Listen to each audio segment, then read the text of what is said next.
This episode is brought to you by Airbnb. Your home might be worth more than you think. Find out how much at airbnb.com/host. This is going to be a little off the tracks because Andy is having a cup of coffee and he is wildly affected by caffeine. Yeah, I'm on so much Jav. You've always called it Jav. What we've called it is crawdad. Yep, we were sipping that crawdad. That crawdad. Oh my God, remember? This is SNL related. Okay. Remember when they opened a Blue Bottle in the basement of 30 Rock? Yeah. Changed my fucking life. Blue Bottle's really good. Also, the Blue Bottle app. Shout out to Blue Bottle, our sponsor, guys. Hopefully. No, that's not the case. Well, you don't know. That was real smooth, though. It was really good. It's like, oh, must have missed that email.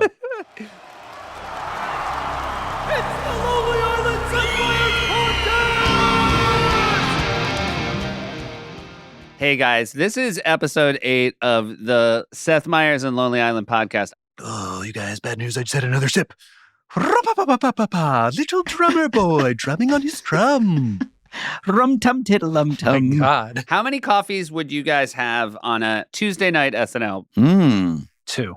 On a Tuesday night, yeah. But lattes, so we're talking espresso. Yeah. Yeah, but those would be like big old lattes, right? Would they be like a 4-shotter kind of thing? Well, it depends. Are we going Blue Bottle? Or are we going Dunkin'? That was me. I did a lot of Dunkin'. 2 giant Dunkins and maybe 3 sugar-free Red Bulls. Do you guys remember I drank so many Red Bulls that Red Bull gave me my own little fridge in my office? Yeah. Oh, yeah. We drank Red Bull and vodka a lot. I did do that. That was not a work drink.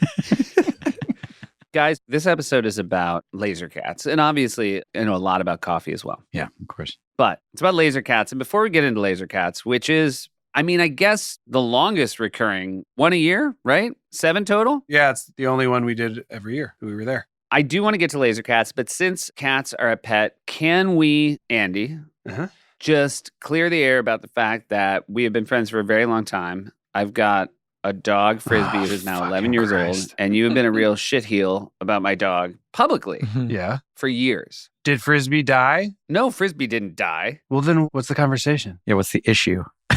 Will you confirm for our listeners that you did this very cruel thing? I sent out a Christmas card to all my friends. Yes, I did it. Frisbee was in the Christmas card. You scratched off Frisbee's face like a serial killer. Yeah.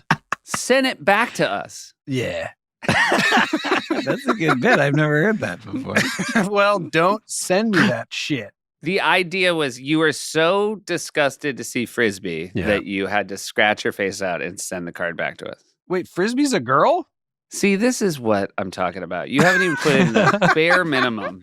Yes, Frisbee's a girl. Do you feel worse now? I feel worse, but not nearly as bad as you should feel for naming a female dog Frisbee, which is clearly some dwarfy dude's name. Who named Frisbee? Excuse me, Frisbee is completely gender neutral. Who named the dog? I did. It's clearly a doofy dude. That's a doofy dude name. If you were writing an 80s comedy about doofy dudes, you'd be like, yeah, there's my bro Frisbee. That's fair. But you got to say it matches Frisbee's look. It's a good name for the dog. But only because of how ugly. Is Frisbee ugly? Sandberg thinks she. Let's make it clear. Okay, first off, disclaimer, I'm on job. Okay? So everyone needs to know that right now before you judge me. And by the way, I am a dog lover. I'm not. But I really don't like Frisbee. And I like most dogs fine. Frisbee's a little strange looking as a dog. Nothing personal, Seth. It's like no one will tell you got a weird looking kid, you know? For the type of dog Frisbee is, isn't Frisbee completely average looking? I would say she's cute, actually, for the type of dog. Yeah. I think Frisbee is a beautiful dog, and I think Frisbee is gorgeous. We're not talking about her spirit, though, like the way she looks. Her spirit is actually fairly ugly. She's got cute little sad eyes. Frisbee's not a good dog. Let me make that clear. I did a photo shoot with a magazine. Uh-huh. I want to say it was Vogue. And you brought Frisbee. And it was me and Frisbee at a beautiful restaurant table dining together. Did you guys hook up? No, it's worse than that. Because just in case, they brought another Italian Greyhound, like a trained one, and that's the one in the picture because Frisbee's dumb as a rock and couldn't even sit still and look at the camera. Right. Oh, wow. So people a lot of times will say, that picture of you and your dog is so beautiful, I love it. I just keep it to myself that it's not Frisbee. Again, like, lest ye judge, I'm on job. Do any of you currently have pets? Yes. What do you have, Yorn? I have a cat named Cleo, yeah. Okay. And then Willie, the original laser cat, is the face of the cat that is coming up over the nuclear explosion. But we can get to that. We can get to that. When we get to talking about this. Kevin, what is this photo of me sharing a milkshake with Frisbee? You're also wrapped in toilet paper. Is that where the doink fell off photo is from? Yeah. Mm-hmm. Oh, gotcha. We did a very beloved bit where Andy played a recently disturbed mummy. There was an article about some mummies had been disturbed, and Shoemaker came into my office and said, if we were still working at SNL, we'd write an update feature where Andy was a recently disturbed mummy. And I said, well, we should just write it and see if he'll do it. It was during the pandemic, so it was on Zoom. With the classic line, my doink fell off. When you're a mummy who gets disturbed, at that point, depending on how long you've been interred, the doink is just hanging on by a thread. Little BTS. You guys sent me a full costume, and then instead I just wrapped myself in toilet paper. You didn't know that until I logged on. And that was a fun moment for me.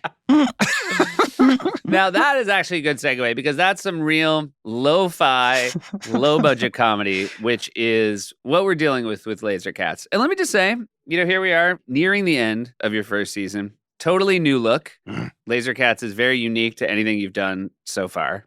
And it was originally written as a sketch. Oof, yeah. Oh, yeah. Yes, it was a sketch. A bad sketch. A badly written sketch. So bad. I had forgotten how bad. And then for the listener, we were sent it this morning to reread. Did you remember that we had done it, Andy? I did not remember that. I did not remember either. I remembered you pitching it and then us being like, we should try and do it live. But I didn't remember we had actually written it and how fucking weird and bad it is. It's terrible. And it's so short. At least we sort of knew it was bad because we clearly held back from writing 7 pages of it. Do you want to really quickly explain, Akiva, what the premise of the live version of the sketch was? I just want to say, first of all, there's 8 pages of it. Is it 8 pages? It looked like it was like nothing. It didn't break down by pages on the text. Oh, no. This is where it comes out. Yorm can't count. That's way worse. Yorm 8 pages of can't that read. garbage?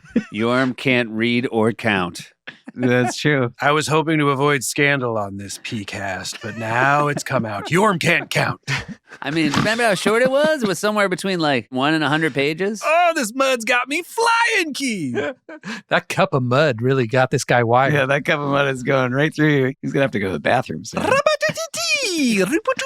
Seth's giving up now. The premise of the live sketch version was that in the future, a nuclear war has happened and cats can now shoot lasers out of their mouths. It was written for the Natalie Portman show, apparently. It was Andy and Natalie as a couple who have decided to start a business catching laser cats and repackaging them and selling them as cats that can shoot lasers out of their mouths. And everyone can just grab one off the street. So there's no point to the business at all. And then the business is failing, of course. All of the employees hate them and think it's a bad idea. And then there's a robbery attempt that happens, right? This is basically what it was. And they're trying to steal the stock options because everyone's being paid in stock options and not cash. And then Seth's character goes and has a threesome with the robbers, I guess, foursome? Fiend. When you explain it, it makes perfect sense. It does explain better than it reads. And it flew by, apparently. I will say there's one element here that you guys think there's maybe something to, which is cats who can shoot lasers. And I'm assuming that is now your jumping off point for doing this as a digital short. Yes. And to be fair, though, Yorma owned a cat and he would hold it and pretend it was a gun. A laser gun. That's the whole thing, right? yes, my cat Willie, I would hold the cat with my hand before the front legs and I would cock it and pretend to shoot my wife with lasers. And I'm just excited I'm still married, guys. Yeah. You were being gentle with the cat. Yeah, you were being gentle. Yeah, it was more the wife part of that you wouldn't think that anyone would want to stay with that guy. That's true. Or hit the jackpot. Yeah. Yeah, just running around going pew, pew, pew, pew, pew. Now, there's going to be 7 laser cats, and I am going to look at it with fresh eyes like I looked at this first one earlier today. I also am just going to be fully honest. I was not an instant convert to laser cats. No, nor should you have been. Wait. To double down on that. Were you ever, though? I don't know. Yeah. Now we're getting down to it. I gotta say, like when people come to me and ask, not that they often do, I should stress. Yeah. But if people would ask, what's your favorite digital short? I think I'd get way down the list before we started bumping into laser cats. Now, there are moments in laser cats, I think as it goes later, that I enjoy. Right. But this first one, You hated. There's like 2 or 3 things I really liked.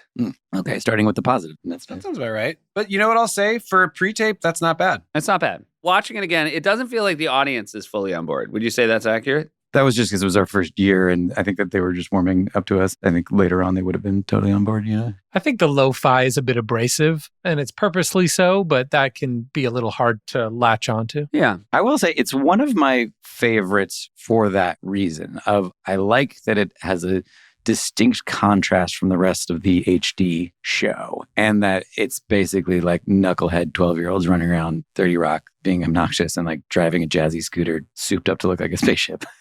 It feels very inappropriate in good ways to me. The key, obviously, framing device of it, that is one of the things I do like a great deal, is it always begins with Bill and Andy trying to pitch this idea to Lorne. Do you guys remember whose idea it was to put that on it? It was definitely not mine, because that's a good idea. No, it was Akiva's. Okay. I remember it vividly, and me and Yoram were like, no, but it's funny because it sucks. Yes. And Kiva's like, I remember the exact words, basically. You were like, the exact words, basically. Jesus, this job's got me off my rocker. You're doing great, man. It's like, forget how to talk much. Anyways, Kiva's like, it's just stupid and silly, but you need the audience to understand that you know that it sucks and you're doing it on purpose. And so he pitched the Lorne stuff, and we were like, oh yeah, that's smart. That was me doing Yoram. That's what he said. Lorne, thank you so much for taking the time out to talk. You will not be sorry. I'm sure. What's up? Bill and I stayed up all night brainstorming, and what we discovered is that there are 2 things that everyone loves. Cats and lasers. That's right, cats and lasers. So we went out and shot a short film all on our own that's full of both. Cats and lasers, and I gotta tell you, it came out great. It did. And I think it would be perfect for the show. I don't know, it doesn't sound good. Putting Lorne in a sketch can sometimes be a bit of a devil's bargain. Please elaborate. Because you can get a really good Lorne take, which this one is full of. Yeah. I think each one of Lorne's reads here is really good. You might need multiple takes to get it. Depending on the day. Depending on the day. But I will say we put him in his comfort zone. Yes. Behind his desk. Behind his desk, disliking our pitch. Yeah, he didn't really have to act much. Draw from life experience. You actually wrote a far more, I don't know, straightforward Lorne than actually exists. Lorne would never say, well, it sounds bad. True. You know, it was aggressive as opposed to passive aggressive. So it was like a real fictional multiverse Lorne that would tell you it sucked to your face. Right. Here's something I just remembered, which was that on the MTV Movie Awards the year before, they had come to us like they do sometimes with something that'll never happen. Collateral was coming out. So they said, hey, Tom Cruise and Jamie Foxx want to do something on the show. And we even were like, that'll never happen. But what we wanted to do was something just like this, like a Channel 101, super lo-fi, them like 2 12-year-olds recreating the famous movies of the year, like with cardboard sets. And there was something about it where we thought, like, if the 2 biggest movie stars in the world are doing it, it's going to be so charming. Because you know they had a choice to do it at high production values and chose to do it like 2 little kids. The pitch didn't get anywhere, but I do remember when we were trying to do this, I remember thinking, oh, we can kind of use that aesthetic where we're on SNL, we could have production value, and we're choosing to do something that any kid could do. Keith, is the term Sweded correct? Like when people say that it's been like Michel Gondry-ified kind of thing? Have you guys heard that term? That is what they called it in that movie. Is it just in that movie? Is that term from that movie? Be Kind Rewind? I think so, or it's where I learned it. Gotcha. But I don't know why it's called that. I don't either. Does it have to do with Swedish people? I don't know. If somebody could look that up, that'd be great. Kevin? So the other thing is, of course, the premise is that you guys went out and shot it yourself, and you are bringing it into Lorne's office and you're showing it to him. Mm-hmm. Old school VCR, which I'm pretty sure is what probably existed in Lorne's office at the time. It was not hard to find. Not hard to find in the VCR. And then we get into Laser Cats, and I should say another thing. In general, I don't like it, but there are things I like. Right. So you hate it. The costumes are outstanding. Okay, great. And I really like Andy's helmet with the lightning bolts on it. Classic. Is really dumb. Iconic. In the end, they were kind of iconic. I mean, this had to be a Halloween costume for years. Yeah. You do something enough against people's will, it becomes iconic, I guess. I mean, yeah. Was this you guys running the point on costumes, or was the SNL costume department helping out? I think we asked for pretty much what it ended up being. And they gave us options and we picked from those. But they always are incredible and give you insanely good choices really fast. Yes, but I do remember that the first version, like this one, was shot by us, right? Keith, like we didn't have a camera person on this one. I think we always shot them ourselves, didn't we? All the first ones, right? Like at a certain point it switched over, but I don't know. Yeah, but I think Laser Cats, we always just shot ourselves on little cameras. But the other thing about Laser Cats was that the crew was much, much smaller on this one. Because I remember like when we were doing like the fourth one, looking around and being like, why are there 30 people here for something that could be done with two? Did we name him Nitro and then find the weight belt that said Nitro? No. We must have had the weight belt and then... Yeah, it was named after the weight belt. Yeah, and then we named him Nitro. No, that can't be. That's good writing. Yeah, Admiral Spaceship and Nitro are pretty good names. That can't be. I'm pretty sure it is. Yeah. Come on, like we didn't put it on there. I think you did because we don't hear Nitro's name till later in the piece. I bet you called him something else in that first scene because you hear Admiral Spaceship, but you don't hear Nitro. I bet there was a different name. Does it say in the script that we wrote out? Do we even have the script? Because those scripts wouldn't go into the table read, so they're probably not in the SNL database. Yeah. It would be on one of our computers. We gotta get those computers. Is it clear that we edited all of the digital shorts, though? Like, did people sort of understand that after the writing and shooting of these things, then Akiva and I and Andy would all just go and sit there forever? Is that something we need to take credit for? That's why the effects are so good. Kevin pulled info on Sweeted Films. They are amateur recreations of famous films using limited resources and technology, inspired by the 2008 comedy Be Kind, Rewind. Now, I just want to point out that Laser Cats is 2006. We also didn't start sweeting them until, I mean, we were taking ideas from movies, obviously, but like in terms of like a sweeted film, we did those a little later, like when we were doing the James Cameron ones, right? Yes, this does not have any iconic recreations. Yeah, we weren't making Indiana Jones or something. First big laugh, earned laugh for my money, is cocking the cat. Taking a live cat and cocking it and hearing the gun cock. And the meow. And the meow. Super funny. Maybe that's what saved my marriage. Maybe my wife saw that and was like, no, I guess he's onto something. Oh, geez, I'm getting a transmission from base. Hello? A princess has been kidnapped. Robotron. Let's roll. Yorm, you show up a few times as a guy who's getting shot by lasers. And Liz Kikowski as well, right? She's in the opening credits. Mm-hmm. Oh, look at that. The nice, like, sort of pressure release of this sketch is, of course, we get to go back to you guys with Lorne. So, what do you think? Get out. Okay, sounds good. Awesome. And again, Lorne gives a great performance in this first Laser Cats. Then I had a real traumatic flashback because it cuts to you guys chowing down popcorn. And Lorne Michaels has a giant basket of the best popcorn I've ever eaten in his office at all times. I think popcorn machine popped, right? Yes. Yeah. It's not in bags. Someone is popping this popcorn. And here's the thing. I stress ate popcorn for 12 and a half years. I would sit in Lorne's office in the worst mood and just idly eat handfuls and handfuls of delicious popcorn. And the amount I floss less post leaving that show is incredible. I think my gums used to bleed because I'm just flossing popcorn kernels out of them 24/7. Keith, check your phone. Okay, checking. I had it on Do Not Disturb because I'm a professional. Everybody just wait 1 second. Some sort of side bits occurring. Oh, it's Andy's Wordle score. So he did Wordle while we were talking about that. Yeah, I just wanted everyone to know that. He got in 4, guys. It's a very average score. 4. Not good, not bad. By the way, I also got, he didn't tell me to check my phone, but he also got Queen Bee on the spelling bee, which he texted me right before this started. Oh, yeah, I can't believe you didn't lead with that. Over 50 words. No slouch.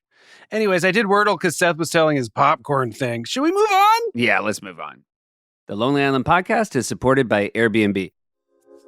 Hey, Yorm. Hi. You know how last summer my family and I circumnavigated the globe? I do, and I was jealous. Took a balloon, went around the world, took somewhere between 79 and 81 days, and while I'm doing it, I'm thinking I should Airbnb my place, right? I would be nuts not to look into it. You know how expensive it is taking a balloon? Just the propane to keep it aloft? I know you spent an arm and a leg on that trip, and I commend you for wanting to chip away at that nut. Of course, because otherwise you're stressed the whole trip. Otherwise, you're a fool.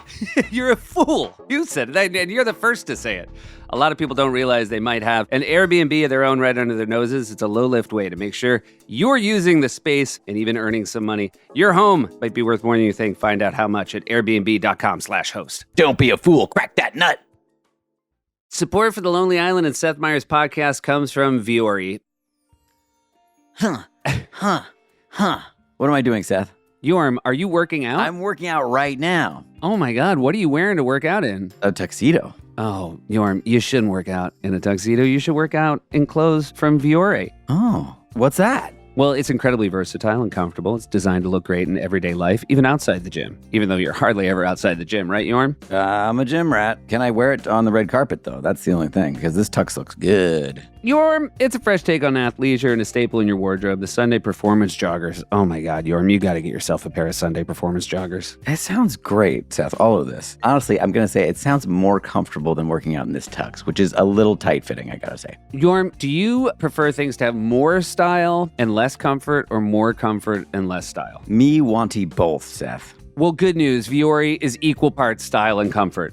It's also an investment in your happiness. For our listeners, they're offering 20% off your first purchase. Get yourself some of the most comfortable and versatile clothing on the planet at vuori.com/island. That's VUORI.com/island. Not only will you receive 20% off your first purchase, but enjoy free shipping on any U.S. orders over $75 and free returns. Go to vuori.com/island and discover the versatility of Vuori clothing. All right, I'm going to get back to this workout. The Lonely Island and Seth Meyers podcast is sponsored by BetterHelp. Hey, Yorm. Yes. You ever needed to get something off your chest? Thank you, Seth. I just wanted to say that you are such a good friend, and thank you. And this seems like the right moment to share. Is that what you're talking about? I'm going to cut you off there, Yorm, because I actually didn't want you to get it off your chest to me. I was going to suggest therapy because I benefited from therapy, and it's a really wonderful way to talk about things that you maybe don't want to burden your friends with. And BetterHelp is a great place to turn. Yeah, that sounds good too. All right, great. Well, if you're thinking of starting therapy, give BetterHelp a try. It's entirely online, designed to be convenient, flexible, and suited to your schedule. Get it off your chest with BetterHelp. Visit betterhelp.com/island today to get 10% off your first month. That's BetterHelp. Spell it, Yorm. HELP. Wait, can they do Thursday? .com. Of course they can do Thursday. They have so many professionals available for your schedule. Thank you for asking if they can do Thursday, Yorm. Yes. Great.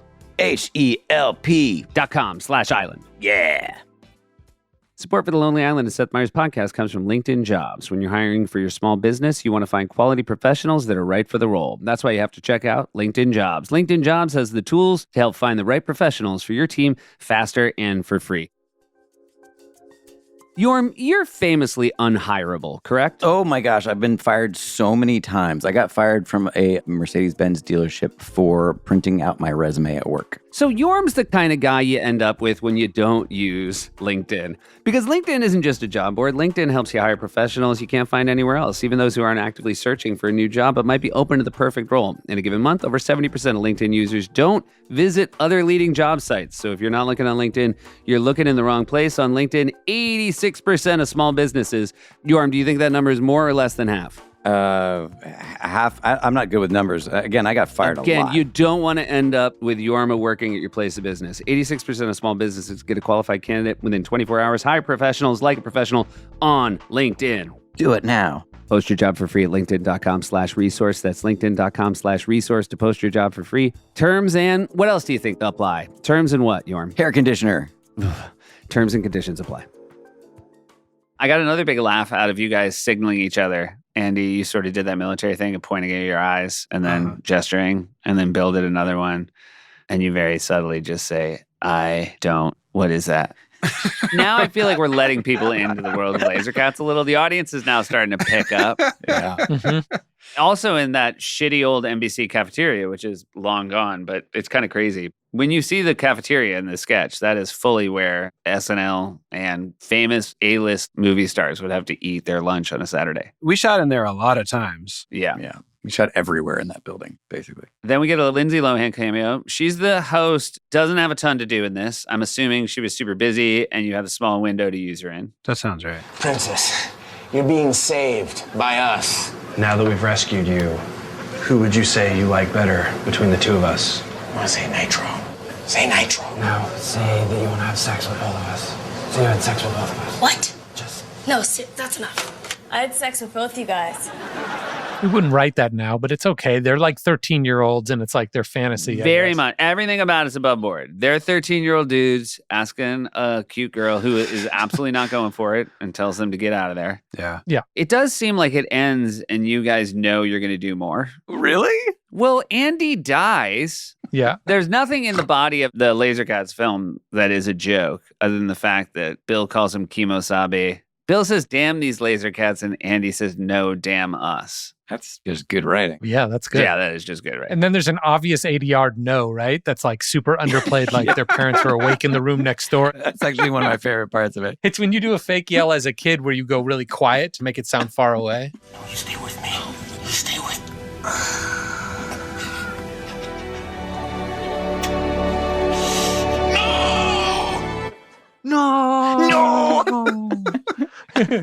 I should know one of the other fun details of Laser Cats is there's a lot of found people in the background. Yeah. Yes. Yeah. You guys have not cleared the hallways. No, and it's real. Oh, yeah. No, those are all people trying to get to work. And is the first one where we intentionally had a mirror in the shot and you can see tons of people in the mirror? Oh, no. Is that the first one? That Simon Rich is the cameraman? No.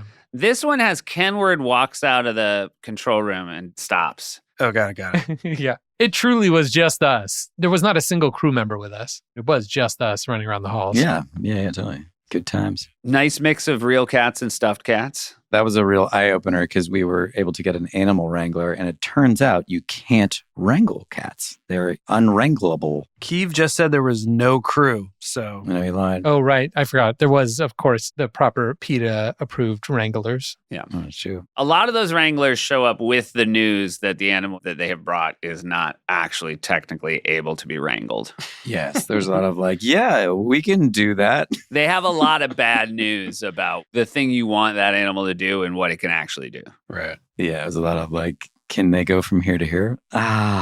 We can try. I guess that's my question. When this ends, do you think, oh, that was great, we should do one again? That was not my thought. No. Okay. But I did like how different it felt from anything else, not just like Jorm was saying at the top of this, how it felt different from what was on the show, but how different it felt from anything that had kind of ever been on the show. So I remember being okay with the fact that it played lukewarm at the audience because I thought, yeah, but we did something experimental. And then do you hear good things over the course of the summer, say? Is Laser Cats something that I would imagine, especially from your friends in LA, that's kind of lined up with what they knew you for, sort of lo-fi, things like that? Was everybody, oh my God, that's so awesome that you did your thing on SNL? There's a certain type of Comic-Con style person that really gets what we were going for, I think, and liked it. I don't know if they were our friends. One thing that does get routinely confused about Laser Cats is that whenever you see references to it, people somehow think that the lasers are coming out of the cat's eyes, which is just bogus, you know? It's a real bugaboo for Jorm. Yeah, because it's a solitary laser bolt from their mouth. Yeah, it's a gun. And the science supports it. Yeah, the preamble states they shoot it out of their mouths. Yeah, like very clearly. The heat mechanism is originating from somewhere in their gut. Yeah. And it comes through their throat and out their mouth. And when you make it come out their eyes, it makes no fucking sense. When it was over, did you get the sense that Bill thought, oh, this was so much fun, we should do more of these? Yes. I actually do. Yeah. This was up Bill's alley. I mean, I think the playing with sort of action movie cinema tropes is right up Bill's alley. Yes. Mm-hmm. Yeah. We were also all fans of, I may be wrong on this one, of when this came out, but Garth Marenghi's Dark Place was a big hit for all of us. Yeah. I feel like I saw that after we made this because people said, have you seen that? Yes, I think that is right. And then I was like, holy shit, I love this. Yeah. Yeah, it's great. Yes, a perfect show. Garth Marenghi's Dark Place is a BBC show about a horror writer who has written more books than he's read, and he has made a 1980s drama sci-fi show that got shelved. And he says that it's been brought out because of the glut of creativity. This is the worst. A terrible, It's once very again, just a bad. terrible intro for this show. Yeah, just cut that all out. We'll just ignore it. It's like a Tales from the Crypt. Check out Garth Marenghi's Dark Places. It's very good. It's 6 episodes. And by the way, you can watch all 6 in the time it's going to take Yorma to explain the premise. Here's the thing. It's about a hospital. Oh, man. He's still going. Indian burial Just remembering ground. all the details. Look, it's a dense premise, Okay, but sometimes you like the just Twilight give up Zone, when but- the premise is too dense. You go, all right. Just cut his mic. Okay, fine. We did always have the fantasy. I remember we would talk about it that our last Laser Cats was going to be like a $200,000 J.J. Abrams directed, straight up, like as if it had been upgraded and had been given the full studio movie treatment. I still like this idea. We wanted to do it as a feature. What you're talking about, Keith. Yeah, but I'm even just saying, we always talk about that the last short could be like a 3-minute version where it's widescreen and beautifully shot and feels like you're watching the epic, like blockbuster version of it. Do you guys think that Lorne low-key loved being in this? Oh, man. I would never even. I think by the end, Yeah. Yeah. I think Lorne was very good in it. Agree. This one, he's very good. No notes. I like that through line of Lorne through the years being in sketches as Lorne. Mhm. And it makes me happy. And I think it makes him happy too. Especially as you guys became more popular, he probably was psyched to have been in on the ground floor. I don't think he would have wanted in the 4th season of The Lonely Island to like get word to you guys that he wanted to be in a short, like in a weird way. The fact that he said yes to Laser Cats in your first year, like paid off very kindly to him. And I think it's really fun for Lorne because he also gets to play a version of himself that is high status and eye-rolly, and those are moves he's very good at. yeah, he's in his comfort zone and he comes off great. I want to say a couple things about the show. These are the final days of Seth Meyers trying to grind it out on camera as a cast member. We're almost at the end of this season. Oh, no. I get to shake it off. I get to go through a very long, stressful summer where I'm wondering if I'm going to get the nod to replace Tina. Oh, right. Then I get to live a wonderful life of being a Weekend Update anchor. Now, Tina at this point has announced she's leaving because 30 Rock is picked up and she's going to run that full time, right? Yeah. We know there's going to be that whole process of figuring out who takes over. But I do have an update feature. I play a weatherman who will not admit global warming is a problem. I just think it's end of days. Stormy, how can you continue to ignore that global warming is a factor here? What? Here? Come on, there could be a number of explanations for this kind of weather. Like what? Well, my best guess is that it's the end of days. What, do you suggest we cut back on fossil fuels, or? End of days, Tina, not middle of days. Let's take a look at the 5-day forecast. Okay. Sunday, tornado canes. Monday, snow, rain, and fire. Tuesday and Wednesday, sun goes black. And Thursday, it explodes. I went back and looked at it. And the thing that made me laugh really hard, because I think this just speaks to how dumb it is to be a professional comedy writer and perform comedy sketches for a living. Sure. But I have the amended Air copy, so I can see the changes we made between Dress and Air. At Dress, I played a weatherman named Barry Shirtsworth. And between Dress and Air, we changed it to Stormy Windbreaker. And I just like the idea that we were sitting there. Somebody thought that would be a difference maker. Yeah, it'd be like if it's Stormy Windbreaker, they're going to be on your side. I do think it's better. I mean, Stormy Windbreaker, you know what it is I think on Tuesday, if you write Stormy Windbreaker, it seems hacky, but now it's between Dress and Air, and you're like, fucking do it. I don't fucking care. It's triage. You're like so desperate. Dead accurate. Goose it. It's like triage, Keith. Yeah. Oh, my God. Like, it's just so funny how, like, the judgy part of you just dies between Dress and Air. Oh, yeah. You're just like, anything to not die. What was that name we all said fucking sucked on Tuesday? Go through the garbage can. The last line was me saying to my dear friends, Amy and Tina, who I love very much. My last line was, repent, bitches, repent. Oh, yeah. Wow. Which I think is a lovely thing to be able to yell to your friends. But I will say that tornado canes, he was talking about tornadoes and hurricanes were mating and creating tornado canes. Oh, yeah. That's And good. they were like the sharks in Deep Blue Sea. They were getting smarter. Yeah. Not only do the tornado canes cause expected devastation such as blackouts and structural damage, but they also commit more human crimes like breaking and entering and identity theft. Identity theft? The tornado cane will use strong winds to separate you from your wallet and then runs up big charges at Circuit City or strip clubs. Oh, and I'm pretty sure a tornado cane is banging my girlfriend. Stormy, a tornado cane's not banging your girlfriend. Well, someone is because she's way too happy. And you said it played well. My memory is it played well. The reason I say it played hot, and not to keep hammering home what this year was like for me as a cast member, few things did. So if I can see a sketch I was in and my memory of it isn't it eating shit, I'm pretty sure it played hot. It's so interesting, Seth. Like, I had no idea that is how you viewed it at the time. Like, as far as we were concerned, we were just like, Seth's older than us, so he's good. You know what I mean? Like, he knows how the show works. He gets stuff in. He gets laughs. Yeah, we looked up to you so much. And I didn't say that. Okay, fine. Well, I looked up to you very much, and you always seemed so calm and collected. I felt like I was having like panic attacks all the time. And even like hearing you were upset that something got cut is surprising to me. It was very much a me versus Tina, too, making the argument. And there was sort of an unwritten rule, which is don't fight for your piece. Totally unwritten. But between Dress and Air, Tina and I at this point, she's still head writer, I'm writing supervisor. And we both were very good at sticking to that rule. Neither of us were known for fighting for our pieces.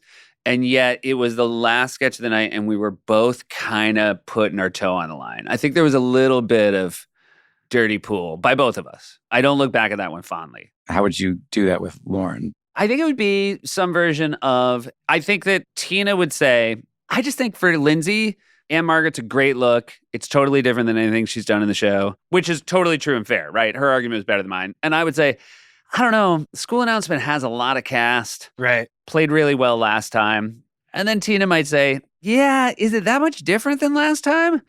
And then I'd go eat a bucket of popcorn and floss. Yeah. Man, you landed that plane, baby. Woo! Well, I had to do something that let you keep in. Now they have to keep in my earlier popcorn story. Smart. That's true. During which I aced Wordle in 4. That's so fucking shitty. I should note then, School Announcement was cut on air, which meant that because 2 of his kids were fighting, Lorne put them both in the show knowing full well that one would get pulled.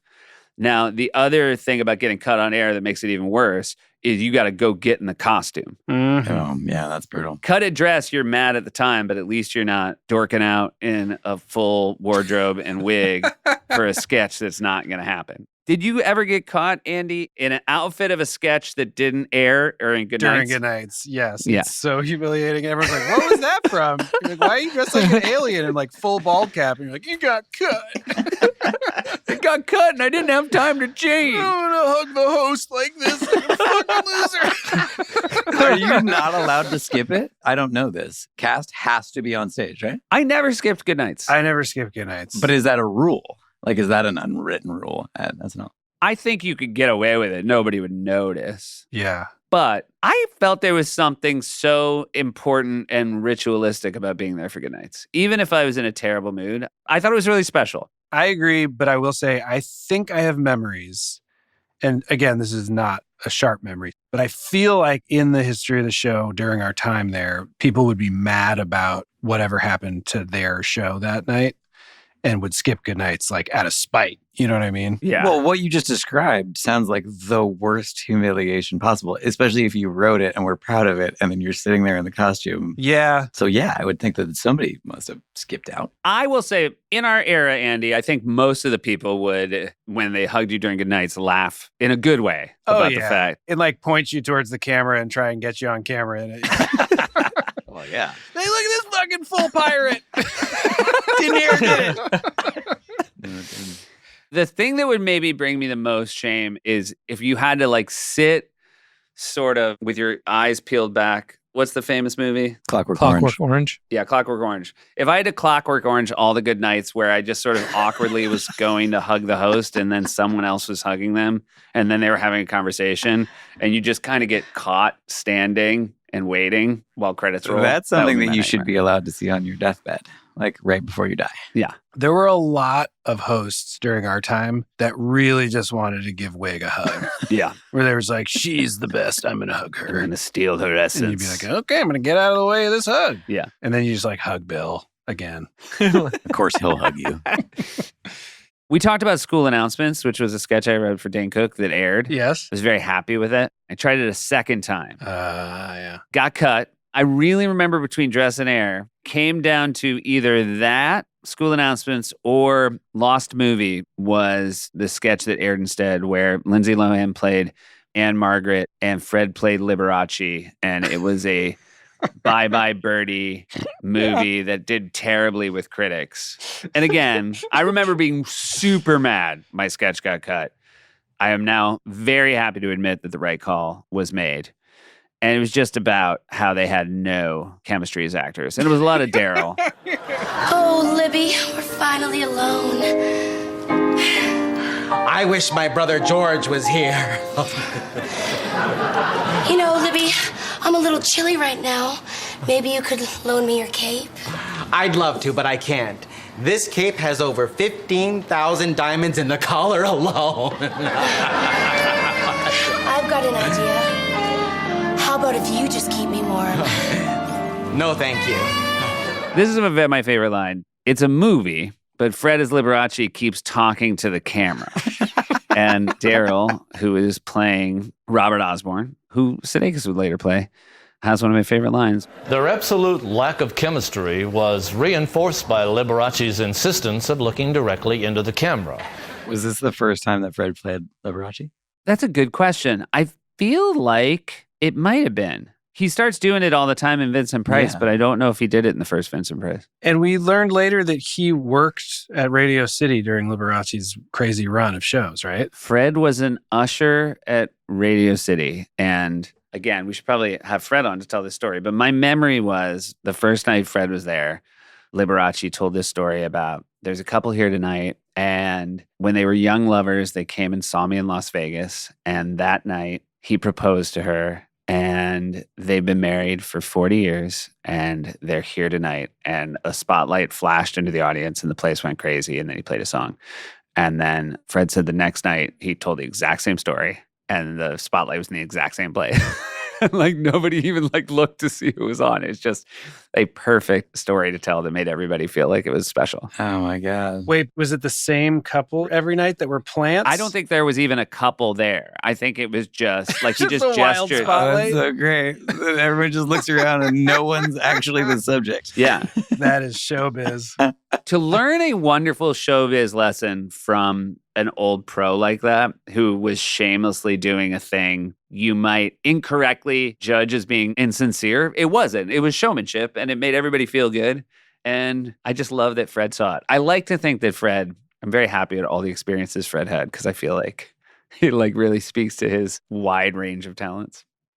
So 2 things cut on air, guys. You want to hear them? Yes. Yes. Because it's a real double burn. Cut on air, the aforementioned school announcements. Mm-hmm. Yeah, written by Seth Meyers. And the other one that was cut on air we've mentioned before, not this time. Old lobster claw and handlebar got the rollout. I was going to say, but it was lobster claw. That one might pop up a lot coming up. Yeah, this might be the long tail of lobster claw and handlebar. God, in retrospect, you must have been so mad. And I was just sitting there looking up to you, just wide-eyed.